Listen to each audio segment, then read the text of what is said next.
Welcome. Today I will show you the mystery romance sci-fi thriller film from 2021, Reminiscence. Miami, Florida. The not-too-distant future.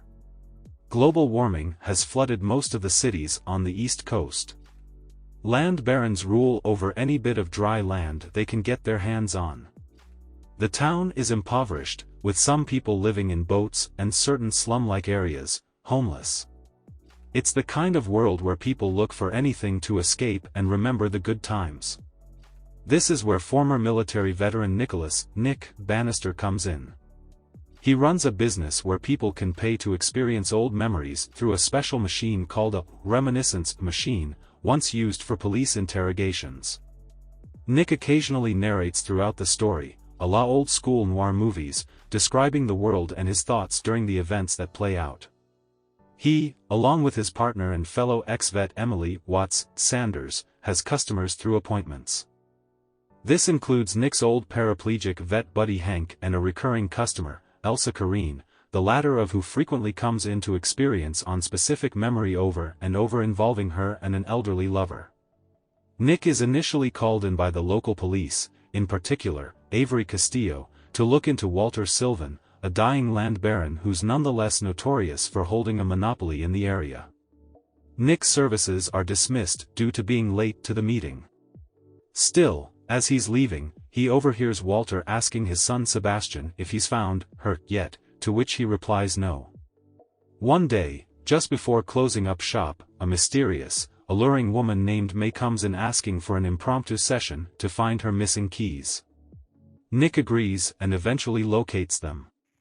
However, Nick becomes entranced by May's lounge singing, particularly one song that he later confesses was one that his grandfather used to sing before he died. After meeting again later at one of May's jobs, she and Nick eventually form a relationship and fall in love with each other. May tells Nick a story involving how she wound up at a white sea house just offshore after her boat had drifted away. Cut to months later. May has seemingly gone missing, and Nick is poring through his memories to try and figure out where she'd gone. Watts expresses her concern over Nick's obsession, but Nick rebuffs it, saying people don't just vanish. Nick's called back in to look into the memories of Falks, a former enforcer of a crime lord named St. Joe. While watching the memories, Nick notices May with Joe and convinces Falks to follow more times he'd seen May. Eventually, he gets to a memory where May steals a considerable amount of a drug called Baca from Joe when he's out of the room, and she attacks Falks when she's caught. This prompts Nick to start questioning how much he really knew May, and he sets out alone to New Orleans to question St. Joe. Upon arriving at St. Joe's headquarters, Nick initially tries posing as a junkie to get in. Still, it eventually fails when Joe sees through his facade. Nick drops the act and flat-out asks Joe about May, but he says he hadn't seen her in a long time.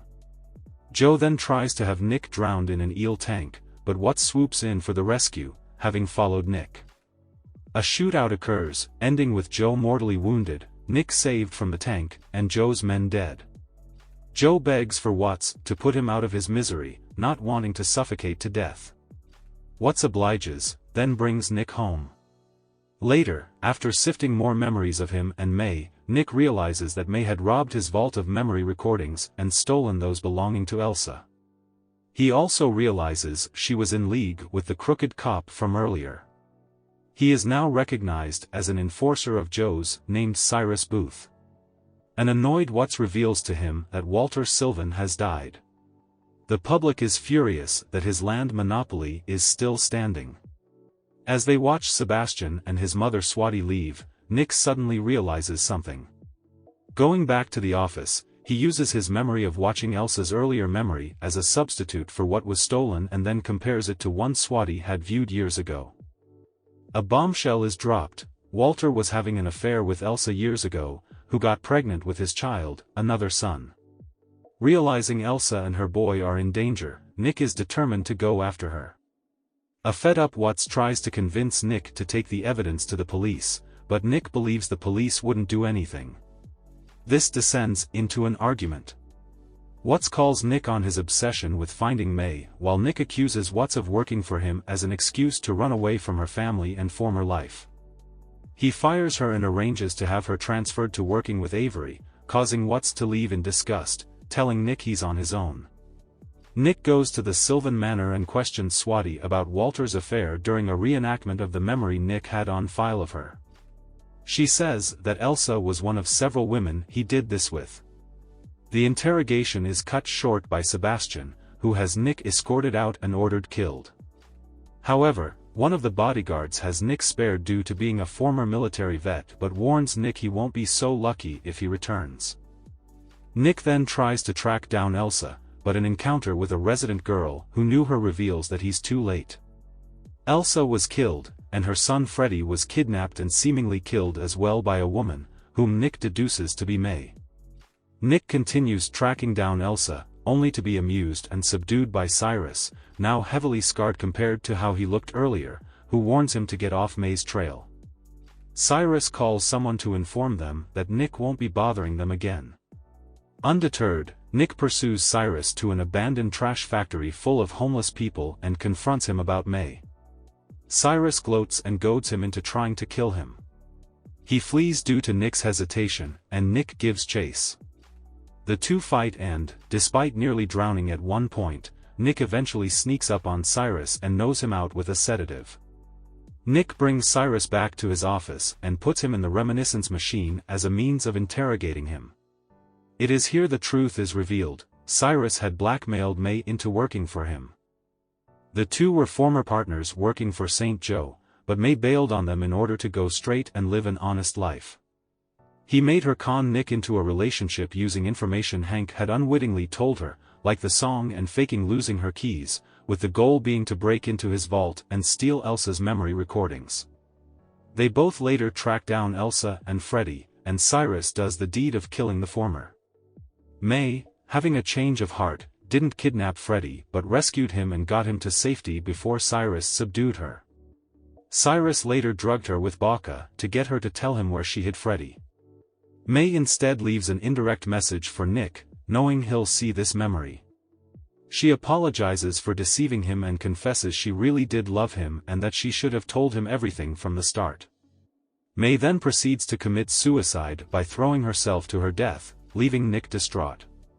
Nick chooses not to kill Cyrus but instead uses the memory of his St. Joe's men burned and disfigured him to traumatize him, cranking up the voltage on the machine to electrically lobotomize him.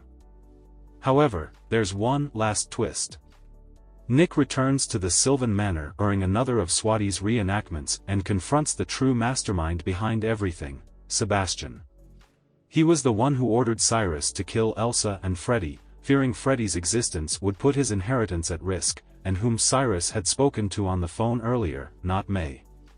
Freddie is revealed to be alive and safe at the White Sea House that May told Nick about, rescued by the police on a tip from Nick. Sebastian first threatens to kill Nick, then instead himself, but Nick calls his bluff. As Nick leaves, a distraught Sebastian breaks down in his mother's arms. Nick visits Watts at her new job. As the two reconcile, Nick confesses to intentionally frying Cyrus' brain, a crime punishable by a prison sentence. Regardless, Nick urges Watts to tell Avery and the police everything as he proceeds to explain to her the whole story off-screen. Sometime later, Nick is shown walking back to his office as Miami is in chaos with riots everywhere. Through narration, it's revealed that thanks to the information Nick gave to the police, the Sylvan family's monopoly over the town's land is finally broken, implying Sebastian will probably be going to jail. Nick also implies to have only served a minor jail sentence for what he did to Cyrus and is perhaps only just getting out during this scene. He returns to his office and re-enters the reminiscence machine to enjoy his memories he had with May. Cut ahead one last time to many years later. A now elderly Nick is still in the machine, with an equally elderly Watts keeping tabs on him as she puts flowers next to the tank he's in. Her granddaughter asks why she's taking care of him, and Watts says she and Nick both made their own choices long ago. As the two leave, we see that Nick is remembering the time he told May the story of Orpheus and Eurydice, but in a way that makes it seem like they lived happily ever after. As we cut back and forth to this memory, Nick smiles, content. Thank you for watching. Subscribe if you would like to see more videos like this.